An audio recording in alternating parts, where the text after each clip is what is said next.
નમસ્કાર, bullet breaking સાથે હું છું ધ્રુવિશા. આપની સાથે સમાચારોની શરૂઆત કરીએ. શંભુ બોર્ડર ખોલવા મુદ્દે સુપ્રીમ કોર્ટમાં આજે સુનાવણી થશે. ખેડૂતોના આંદોલનના કારણે 10 મહિનાથી શંભુ બોર્ડર બંધ છે. સંયુક્ત કિસાન મોરચાના નેતા અંગે પણ આજે સુનાવણી હાથ ધરાશે. તો 22 દિવસથી ભૂખ હડતાલ પર છે જગજીતસિંહ દલ્લેવાલ. જગજીતસિંહ દલ્લેવાલ એમએસપી મુદ્દે ભૂખ હડતાલ પર છે.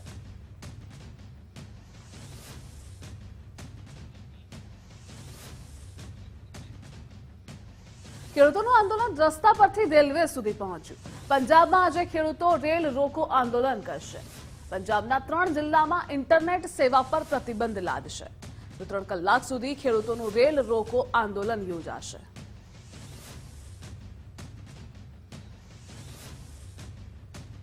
અદાણી મુદ્દે આજે કોંગ્રેસનું દેશવ્યાપી વિરોધ પ્રદર્શન રહેશે. કોંગ્રેસ દ્વારા આજે દિલ્હીમાં રાજભવનનો તેઓ ઘેરાવ કરશે. મોટી સંખ્યામાં કોંગ્રેસના આગેવાનો પ્રદર્શનમાં જોડાશે.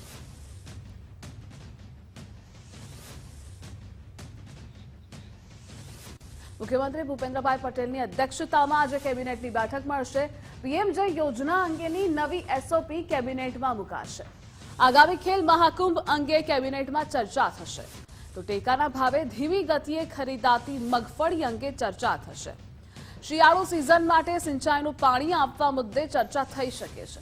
ખાતરની તંગીને લઈ ખેડૂતોની ફરિયાદ મુદ્દે પણ ચર્ચા થઈ શકે છે. આગામી બજેટ સત્ર અંગે પણ બેઠકમાં ચર્ચા થશે.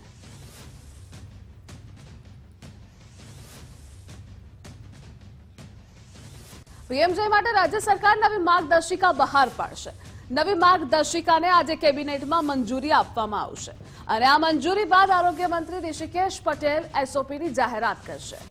ખ્યાતિકાંડ જેવો ગોરખ ધંધો અટકાવવાનો સરકારનો પ્રયાસ છે.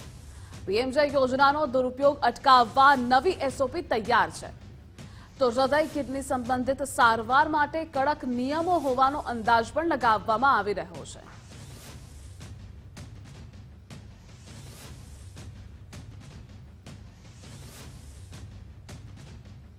અમદાવાદના ખ્યાતિકાંડમાં સૌથી મોટો ઘટસ્ફોટ થયો. ક્રાઇમ બ્રાન્ચની તપાસમાં ખ્યાતિકાંડની પોલ ખુલી.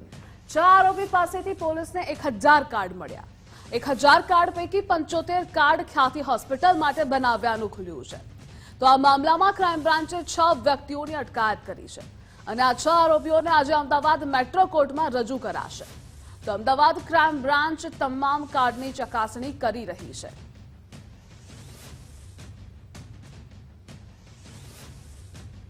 ગુજરાત ફર્સ્ટ પર દિલીપ સંઘાણીનું સૌથી મોટું નિવેદન સામે આવ્યું છે. મેન્ડેટ પ્રથાને લઈ દિલીપ સંઘાણીની મનની વાત. સહકારિતામાં રાજકીય દખલગીરી નહીં હોવી જોઈએ. મુક્તપણે સહકારિતા પ્રવૃત્તિઓને ખીલવા દેવી જોઈએ. સંગઠન અને સરકારના નિર્ણયો સરકાર જોવે.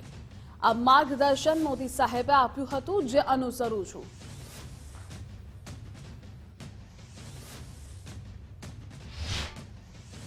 વર્ષોથી જ્યારે અમે વિપક્ષમાં હતા ત્યારે અને આજે સત્તામાં ત્યારે પણ સહકારિતામાં રાજકીય દખલગીરી નહીં હોવી જોઈએ. મુક્તપણે સહકારી પ્રવૃત્તિઓને ખીલવા દેવી જોઈએ. આ વાત અમે કરતા એટલે સંગઠનના નિર્ણયો સંગઠન જોવે, સરકારના નિર્ણયો સરકાર જોવે. આ માર્ગદર્શન મદદ સૂચના મને મોદી સાહેબે આપી હતી. આજે પણ હું એને અનુસરું છું. જેતપુર પાઇપલાઇન પ્રોજેક્ટ સામે પોરબંદરમાં પ્રચંડ વિરોધ થઈ રહ્યો છે. ઉદ્યોગોનો કચરો પોરબંદરના દરિયામાં ન ઠાલવવા પ્રબળ માંગ પણ છે.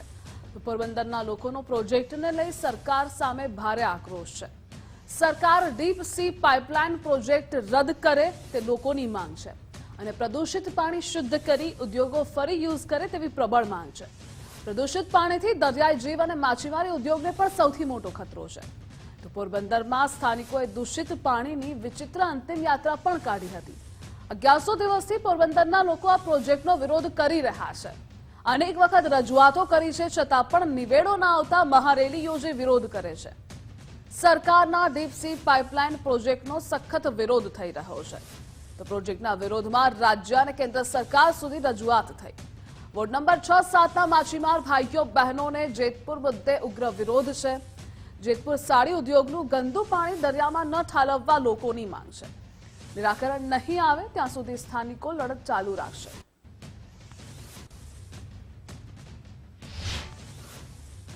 મારું કહેવાનું છે કે આ પાણી આવશે તો અમારે દરિયા કિનારો બગડશે ને અમારે ધંધા પાણી એ બાજુના જ છે તો અમે કઈ રીતના જીવશું? અમારી આવનાર પેઢી પણ અત્યારે નથી, ધંધા પાણી છે નહીં તો એને તો પછી સાવ નહીં કંઈ જાણવા મળે ને કંઈ કરી નહીં શકે ને. અને હું આ જેતપુરના પાણીનો ખૂબ વિરોધ કરું છું, કેમ કે એ પાણી આવશે એટલે આપણો દરિયો પ્રદૂષિત થશે. દરિયો પ્રદૂષિત થશે એટલે કેટલા રોગો થશે. પછી પાણીના લીધે આપણે ચોપાટી જેવી આપણી એવી મસ્ત જગ્યા છે તો એ પ્રદૂષિત થશે, તો જે લોકો ફરવા જઈ શકે છે એ પણ નહીં જઈ શકે. પોરબંદર નગરીની જે છાપ છે એ પ્રદૂષિત થશે, જે અમારાથી સહન નહીં થાય. એના કારણે હું આ પ્લાનની ખૂબ વિરુદ્ધ છું. જેના આવનારી પેઢીને પણ આ નુકસાનકારક છે. એના કારણે હું સરકારને વિનંતી કરું છું કે આ પાણી અહીંયા ઠલાવવામાં ન આવે. તો કે જેતપુરનું જે કેમિકલયુક્ત પાણી છે એ દરિયામાં નથી છોડવાનું થતું, એના માટે થઈને પોરબંદરની જનતા જનાર્દન સાથે એકઠી થઈ અને જે અંતિમ યાત્રા કાઢી, નનામી કાઢી. ખરેખર તો એ જે નનામી કાઢી છે ને એ કેમિકલ પાણીની કે એની નથી નનામી કાઢી, એ નનામી કાઢી છે પોરબંદરના દરિયાકાંઠાની. તો જેતપુરનું જે ગંદુ પાણી છે એનાથી પોરબંદરને શું કામ પ્રદૂષિત કરો છો? આ શા માટે? પોરબંદરને સ્વચ્છ છે તો સ્વચ્છ રહેવા દો, નિરોગી છે તો નિરોગી રહેવા દો. ગવર્મેન્ટ સરકારશ્રીને ખાસ હાથ જોડીને વિનંતી, પોરબંદરને ન બગડવા દો. હું જેતપુરના કેમિકલયુક્ત પાણી આપણા પોરબંદરના દરિયામાં ઠલવાનું સખત વિરુદ્ધ છું, કારણ કે જો એ ઠલવાશે તો એના કારણે આપણા જળજીવન બહુ જ ખૂબ જ નુકસાન થશે અને ઘણો બધા ચામડીના રોગો ને કેન્સર જેવી ગંભીર બીમારીઓ થશે. એ લોકો જેતપુરથી અહીંયા પાણી છોડવા માંગે છે તો તેના હિસાબે આપણે જે મત્સ્ય ઉદ્યોગ છે જે પોરબંદરમાં એક જ બચ્યો છે એમાં પણ આપણને થોડીક નુકસાની જશે. તો એ ન થાય એ માટે થઈને તમે સારો એવો બધા સાથ આપો અને ઓબ્જેક્શન ઉઠાવો કે આવું ન જ થવું જોઈએ. આજે જેતપુરના ગંદુ પાણી જે પોરબંદરના દરિયામાં ઠાલવવાનો પ્રોજેક્ટ છે એનો અમે સખત વિરોધ કરીએ છીએ. તે સંપૂર્ણ રદ થવો જોઈએ, કારણ કે જો આ દરિયાનું પાણી આ ગંદુ પાણી અમારા દરિયામાં ભળશે તો અહીંયા પ્રવાસીઓ આવતા બંધ થશે. અમારો અહીં માછલીનો ધંધો છે તો માછલીઓને નુકસાન થશે, પ્લસ અમારો દરિયો પ્રદૂષિત થશે. ડીલરનું પાણી આવ્યું હતું ત્યારે અડધા માછલા તો નીકળી ગયા છે, ધંધો કઈ રહ્યો નથી. અને આવનારા દિવસોમાં જો જેતપુરનું પાણી રહેશે તો આવું આખા મચ્છીમાર નોકરી કરવા જશે, બાકીના રદ નહીં થાય તો અમે આવનારા દિવસોમાં આંદોલન કરશું. હું ખારવાડ વિસ્તારમાં રહું છું. આ જેતપુરનું કેમિકલવાળું પાણી જે પોરબંદરના દરિયામાં છોડવાની યોજના છે એ રદ કરવી જોઈએ, જેથી કરીને આવનારી પેઢીનું હાલત બહુ ખરાબ થશે. કેન્સર જેવા રોગો, ચામડીના રોગો, તો આ ગંભીર સમસ્યાઓ આવનારા દિવસોમાં અમારા પોરબંદરમાં થવા જઈ રહી છે. તો એને સખત સરકારને ધ્યાન રાખી અને એ યોજના રદ કરવી જોઈએ. ભાવનગર સોમનાથ હાઈવે પર 12 કલાકમાં અકસ્માતની બીજી ઘટના બની. સવારે જે સ્થળ પર અકસ્માત સર્જાયો તે જ સ્થળ પર ફરી અકસ્માત સર્જાયો. છકડો અને કાર વચ્ચે થયેલા અકસ્માતમાં 19 લોકો ઈજાગ્રસ્ત થયા. મજૂરી અર્થે ગયેલા વ્યક્તિઓને પરત ફરતા સમયે આ અકસ્માત સર્જાયો. તમામ ઈજાગ્રસ્તોને સારવાર અર્થે તળાજા હોસ્પિટલ ખાતે ખસેડવામાં આવ્યા.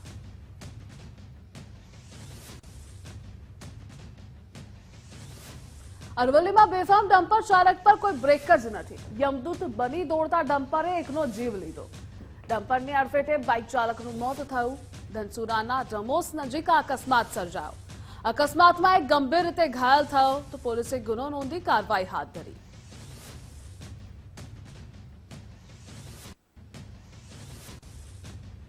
ડુમસની હોટલમાં ઘરફોડ ચોરી કેસમાં પોલીસે સફળતા મળી.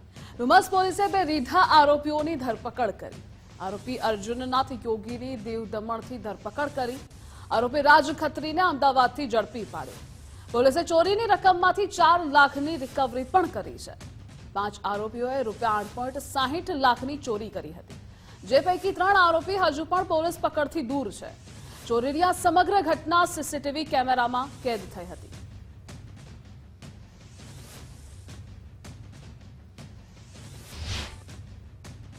ચાર ટીમોમાંથી અમને હ્યુમન ઇન્ટેલિજન્સ અને ટેકનિકલ સર્વેલન્સથી આ ઘરફોડની ઘટના અમે ડિટેક્ટ કરેલી છે. તેમાં ટોટલ 3 આરોપીઓ છે, જેમાં મેઇન જે ચોરી કરનાર વ્યક્તિ જે છે રાજ ખડકા ખત્રી, જે ચોરી કરનાર જે વ્યક્તિ છે તેની પણ અટક કરવામાં આવેલી છે.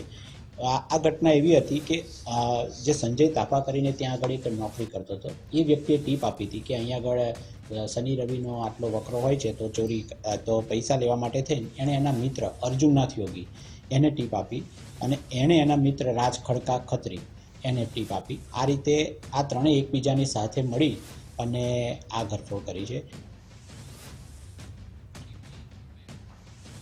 ભરૂચ દહેજ રોડ પર અટાલી ગામ પાસે ક્રેનમાં આગ લાગી. મુખ્ય માર્ગ પર ક્રેનમાં આગ ફાટી નીકળતા દોડધામ મચી. ફાયર વિભાગે આગ પર કાબુ મેળવ્યો તો ઘટનામાં ક્રેનના ચાલકોનો આબાદ બચાવ થયો છે.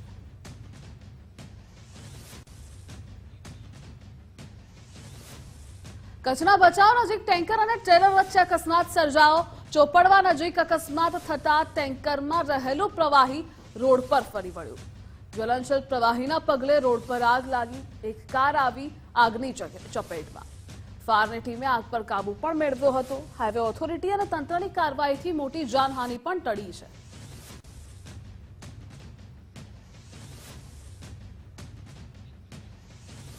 મોરબીના ટંકારામાં અપહરણ કરાયેલ બાળકો પરિવારને પરત સોંપાયા. ખેડૂત કાંતિભાઈના પરિવારના 2 બાળકોનું અપહરણ કરાયું હતું. 1.5 વર્ષીય વૈભવ અને 3 વર્ષીય હાર્દિકનું અપહરણ થયું હતું. એક અજાણી મહિલાએ અપહરણ કર્યું હોવાની માહિતી મળી. પોલીસે માહિતીના આધારે અલગ અલગ ટીમો બનાવી તપાસ હાથ ધરી. તો જિલ્લામાં નાકાબંધી અને સીસીટીવીની તપાસ બાદ મહિલાને ઝડપી પાડી છે. પરિવારે DYSP Samir Sharda, LCB PI Mayank પંડ્યાનું સન્માન કર્યું છે. ટંકારા પીઆઈ એસકે ચારેલ સહિત તમામનો આભાર માની સન્માન કર્યું.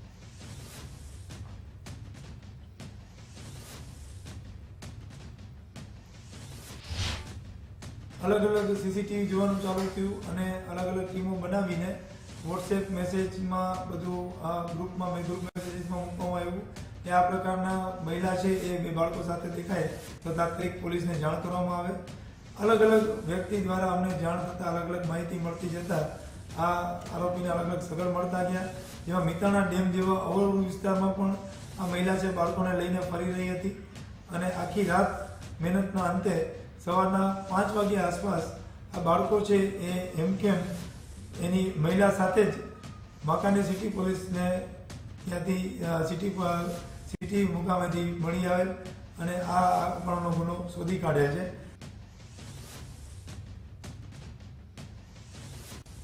કચ્છમાં મુન્દ્રા પોર્ટે ઐતિહાસિક સિદ્ધિ હાંસલ કરી. એપીએસઈઝેડે ફરી મહત્વપૂર્ણ માઇલસ્ટોન હાંસલ કર્યો છે. મુન્દ્રા પોર્ટ પર નવેમ્બરમાં 396 જહાજોને હેન્ડલ કર્યા. 1245 જહાજની અવરજવરની સફળ વ્યવસ્થા કરી હતી.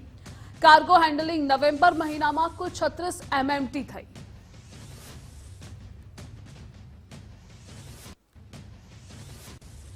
કચ્છના માધાપરમાં આવેલા રાજાશાહી સમયના ઐતિહાસિક તળાવની હાલત દયનીય બની ગઈ છે. ગ્રામ પંચાયતની બેદરકારીના કારણે આ તળાવમાં ગટરનું પાણી ભળી જવાથી પીવાલાયક પાણી પણ દૂષિત બન્યું. ઉપરાંત જખ મંદિર પાસેના તળાવની સ્થિતિ પણ ખરાબ હાલતમાં છે. ત્યારે હાલ તો તળાવના પાણીમાં સુધારો લઈ આવવા પંચાયત આગળ આવે તે જરૂરી છે.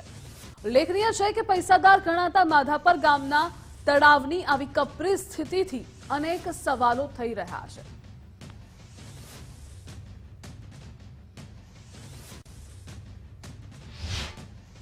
માધાપર ગામ જે વિશ્વ વિખ્યાત છે, એશિયા ખંડમાં સમૃદ્ધ ગામ કહી શકાય એવું માધાપરનું ગામ છે. આપ જોઈ શકો છો માધાપર જુનાવાસમાં આવેલા જગાવાળા તળાવની હાલત. અનેક વાયદાઓ કરતા રહે છે. આ તળાવના વધામણા વખતે અનેક મોટી વાતો કરવામાં આવી હતી કે બ્યુટિફિકેશન થશે ને ખૂબ જ સુંદર રણિયામણું ફેન્સિંગ આવી જશે, પણ કાંઈ જ નથી. આપના માધ્યમથી હું કહેવા માંગુ છું કે આ હવે પાણી છે જ નહીં, પશુપાલન માટે પણ ઉપયોગી નથી થઈ શકતું. અધ્યક્ષ મંદિરની વાત કરું તો 2012ની અંદર આ તળાવને મોટું કરી એની બાજુની અંદર રહેલું જે ગ્રાઉન્ડ જે છે એ લોક ભાગીદારીથી ₹25 લાખના ખર્ચે તળાવનું કામ કરવામાં આવ્યું, ગ્રાઉન્ડનું કામ કરાવી વૃક્ષારોપણ કરવામાં આવ્યું. પણ જે સરકારને જે સમય સાથે જતન કરવું પડે એ જતન ન થવાથી અત્યારેની જે દુર્દશા જે છે બરાબર શરમજનક વાત છે. ભરૂચની પવિત્ર ભૂમિને ભૃગુ ઋષિની ભૂમિ માનવામાં આવે છે અને આ ભૂમિ ઉપર અનેક ઋષિઓએ તપ પણ કર્યા છે. માત્ર નર્મદા નદીના જળ પર જ નિર્ભર રહી સતત 3જા વર્ષે નર્મદા પરિક્રમા કરી રહેલા દાદાગુરુ ભરૂચના નલકંઠેશ્વર મહાદેવ મંદિરે આવી પહોંચ્યા, જ્યાં હજારો પરિક્રમાવાસીઓએ તેમના આશીર્વચન મેળવ્યા. ઉલ્લેખનીય છે કે દાદા ગુરુએ છેલ્લા 3 વર્ષથી માત્ર નર્મદા નદીના જળ પર નિર્ભર રહી પરિક્રમા કરી રહ્યા છે અને તેમાં પણ 200 થી 250 ગ્રામ નર્મદાનું જળ આરોગીને પરિક્રમાએ નીકળેલા દાદા ગુરુજી અંગે વૈજ્ઞાનિકોએ પણ પ્રયોગ કર્યા છે કે નર્મદા નદીના જળ ઉપર જ નિર્ભર રહી પરિક્રમા કરવી એ શક્ય છે ખરી, અને આ બાબતે વૈજ્ઞાનિકો પણ અચંબામાં મુકાઈ ગયા. દાદા ગુરુજીએ સતત 3જા વર્ષે પણ માત્ર નર્મદા નદીના જળ ઉપર જ નિર્ભર રહી પરિક્રમાએ નીકળી જાડેશ્વર નલકંઠેશ્વર મહાદેવ મંદિરે આવી પહોંચતા તેમની સાથે સંખ્યાબંધ પરિક્રમાવાસીઓ જોડાયા હતા. ત્યારે આ તકે દાદા ગુરુજીએ આશીર્વચન આપવા સાથે જણાવ્યું હતું કે માં નર્મદા નદી કે જલ में ही ऊर्जा है. પૂજ્ય દાદા ગુરુજી આ 5મું વર્ષ ચાલે છે એમને ફક્ત નર્મદા જળ પર, અને હવે તો એ જે મધ્યપ્રદેશ ગવર્મેન્ટે બધા એમના ઓબ્ઝર્વેશન કર્યા છે એ પણ દુનિયા સામે છે. પણ દાદાજી આ એમની સતત અખંડિત 3જી નર્મદા પરિક્રમા છે. આગળ તો કરી જ છે પણ ફક્ત જળ પર એમણે 2 પરિક્રમા કરીને આ વખતે તો એ જ્યાંથી શરૂઆત કરે છે, સવારે 25 કિલોમીટર એવરેજ ચાલે છે, ત્યાં સવારે 200-250 ગ્રામ જળ લે છે માં નર્મદાનું, અને પછી 25 કિલોમીટર ચાલ્યા પછી સાંજે થોડું જળ લે છે. બાકી એ આખો એમનો એ પરિક્રમા વાયુ પર હોય છે. जहां चलना साधना कहलाती है, चले तो साधना है, और जाने अनजाने में यदि कोई बैठ जाता है तो आराधना और उपासना हो जाती है. नर्मदा का पथ ये दुनिया का वो असाधारण पथ है जहां यदि कोई चला है इस नर्मदा के पथ पर तो जहां चलने से व्यक्तित्व का निर्माण होता है, चरित्र का निर्माण होता है, जहां चलने से देवत्व प्रकट होता है. કહેવાય છે કે નર્મદાની પરિક્રમા કરવાથી તમામ મનોકામના પૂર્ણ થાય છે. તેથી જ અનેક શ્રદ્ધાળુઓ આસ્થા અને ઉમંગ સાથે માં નર્મદાની દર વર્ષે પરિક્રમા કરે છે. આજ કડીમાં 6 વર્ષનો બાળક તેનો પરિવાર સાથે મધ્યપ્રદેશથી અંકલેશ્વર આવી પહોંચ્યો. શાળામાંથી રજા લઈ દાદા દાદી સાથે નર્મદાની પરિક્રમા કરી રહ્યો છે. કઠિન ગણાતી આ પરિક્રમામાં 6 વર્ષના બાળકની ભક્તિ જોઈ સૌ કોઈ આશ્ચર્યચકિત થયા. ઉલ્લેખનીય છે કે દેવ ઉઠી 11થી શરૂ થતી માં નર્મદાની પરિક્રમા 5 થી 6 મહિના સુધી ચાલે છે અને 3600 કિલોમીટરની આ પરિક્રમામાં અનેક આસ્થાના કેન્દ્રો અને આશ્રમો આવે છે.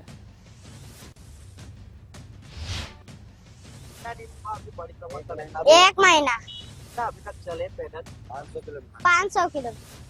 अभी किलोमीटर चलना है आपको. हमको करना 30 किलो 3000 किलो 3000. 1 महीना 2 दिन हो गए. ये पैदल चल रहा है. हमारे साथ में हमारा पोता है और ये 6 साल का है. हाँ.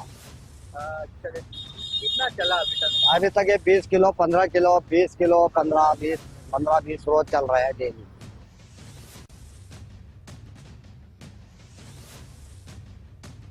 સુરેન્દ્રનગર જિલ્લો એક ખેતી આધારિત જિલ્લો છે અને ખેડૂતો ખેતી થકી સમૃદ્ધ બની રહ્યા છે, પરંતુ અનિયમિત પાણી તેમજ પાકના પૂરતા ભાવો નહીં મળવાથી ચાલુ વર્ષે ગત વર્ષની સરખામણીમાં જિલ્લામાં શિયાળુ પાકના વાવેતરમાં ધરખમ ઘટાડો નોંધાયો. શિયાળુ વાવેતર ઘટતા ખેડૂતોને પણ એકંદરે આર્થિક નુકસાની ભોગવવાનો વારો આવ્યો છે. ગત વર્ષની સરખામણીમાં શિયાળુ વાવેતરમાં અત્યાર સુધીમાં 68,670 હેક્ટરનો ધરખમ ઘટાડો થયો છે. સરકાર દ્વારા ખેડૂતોને શિયાળુ પાકમાં પોષણક્ષમ ભાવો આપવામાં આવે તે ખેડૂતોમાં માંગ ઉઠી છે. રવિ સિઝનમાં અત્યારે અમે વાવેતર ઘઉં, જીરું, ચણા, અજમો, વરિયાળી દર વર્ષે 10 એકરનું વાવેતર કરવી છે. આ વખતે વાવેતર ઘટાડવાનું કારણ કે સરકારે જે પાણી આપવાની જાહેરાત કરી એ મોડી જાહેરાત કરવાથી અમે વાવેતર બધી જમીનમાં નથી કરી શક્યા, અને પાણી આપવાની જાહેરાત કરી પણ પાણી અને અઠવાડિયામાં કોઈ દિવસ રાતે આપે, કોઈ દિવસ દિવસે આપે. આના કારણે તકલીફના હિસાબે ખેડૂતોએ આ વખતે અમે બધા વાવેતરમાં ઘટાડો કરેલ છે. રવિ સિઝનમાં આમાં 100 વીઘાની ખેતી છે અમારી. એમાં અમે અત્યારે 40 થી 50 વીઘાનું પિયત કર્યું છે. બાકી નથી કરી શક્યો, કારણ કે પાણીના અને લાઇટના હિસાબે અને ભાવના હિસાબે, આ તકલીફના હિસાબે વાવેતર નથી કર્યું. રાજકોટમાં ધોરાજીમાં ડુંગળીની મબલખ આવક થતા ભાવ ઘટ્યા. માર્કેટ યાર્ડમાં લાલ ડુંગળીની આવક સામે ભાવ ગગડ્યા છે. જો કે ભાવ ગગડતા ખેડૂતોમાં નારાજગી પણ એટલી જ છે. શરૂઆતમાં ડુંગળીના પ્રતિમણ 400 થી 700 ભાવ મળતા હતા અને ડુંગળીની આવક વધતા ભાવ ઘટી 100 થી 350 બોલાયા. 800 થી 1000 પ્રતિમણ ભાવ મળે તેવી ખેડૂતોની માંગ છે.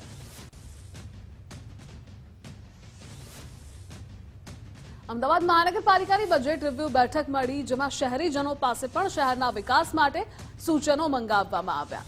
જેમાં ઈમેલ દ્વારા કોર્પોરેશનને 924 સૂચનો પ્રાપ્ત થયા અને 2951 જેટલા અન્ય સૂચનો પ્રાપ્ત થયા હતા. સૂચનોમાંથી 70% સૂચનો શહેરની પ્રાથમિક સુવિધાઓ જેવી કે નવી ગટર લાઇન તેમજ રસ્તાની મળી હતી. ઉપરાંત જુદા જુદા વિસ્તારમાં સ્વિમિંગ પુલ, જીમ, લાઇબ્રેરી બનાવવા માટે 784 જેટલા સૂચનો મળ્યા હતા. 138 જેટલા એમસીની સર્વિસ સુધારવા માટેના સૂચનો પ્રાપ્ત થયા અને આ તમામ સૂચનોને ધ્યાનમાં રાખી અમદાવાદ મહાનગરપાલિકાનું વર્ષ 2024-25નું બજેટ બનવાનું છે. ત્યારે તમામ સૂચનો ઉપર ચર્ચા વિચારણા કરી સૂચનોને બજેટમાં સમાવેશ કરવામાં આવશે. સૌથી વધુ 70% સૂચનો એ શહેરના પ્રાથમિક સુવિધાઓને લઈ મળ્યા છે.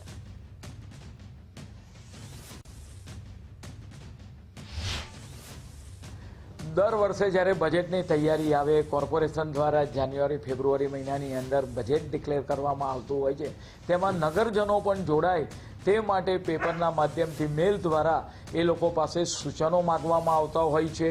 ખાસ કરીને આ વખતે નગરજનોએ 924 જેટલા મેલ અહીં આગળ કોર્પોરેશનમાં કર્યા હતા, જેની અંદર આપણે 2951 જેટલા સુઝાવ આવ્યા હતા. અને આપણે વાત કરીએ કે સુઝાવો પર હાલ એના માટેની આ બાયફર્કેશન કરીને પ્રક્રિયા ચાલી છે. તમામ સુઝાવોનો કઈ રીતે અમલ થઈ શકે એ આવનાર બજેટની અંદર એનો સમાવેશ કરવા માટેનો ચોક્કસ પ્રયત્ન કરવામાં આવશે.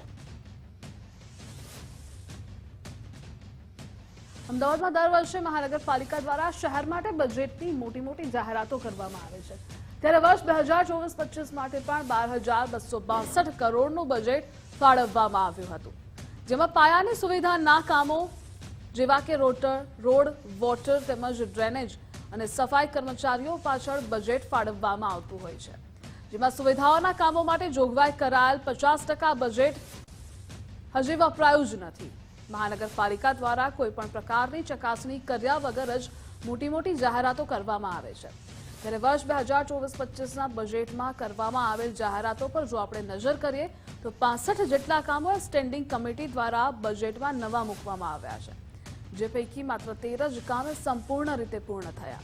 45 જેટલા કામ હજુ પણ પ્રગતિમાં છે, જે ક્યારે પૂર્ણ થશે તે અંગે કોઈ પણ સ્પષ્ટતા નથી કરવામાં આવી અને 7 કામ એવા છે કે જે અંગે હજુ કોઈ પણ કામગીરી નથી કરવામાં આવી, એટલે તે અંગે વિચારણા પણ નથી કરવામાં આવી.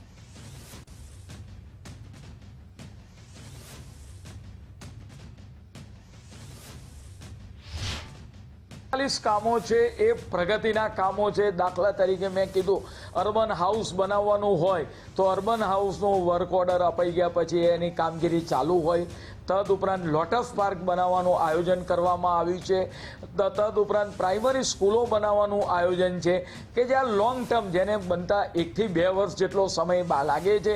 3000 કેમેરા નાખવાના છે. આવા જે કામો છે 45 કામો આવા પ્રગતિની અંદર છે અને આવનાર સમયગાળા દરમિયાન આ તમામ કામો છે એ પૂરા થશે. તો હાલ બુલેટિનમાં બસ આટલું. વધુ સમાચારો માટે આપ જોતા રહો ગુજરાત ફર્સ્ટ.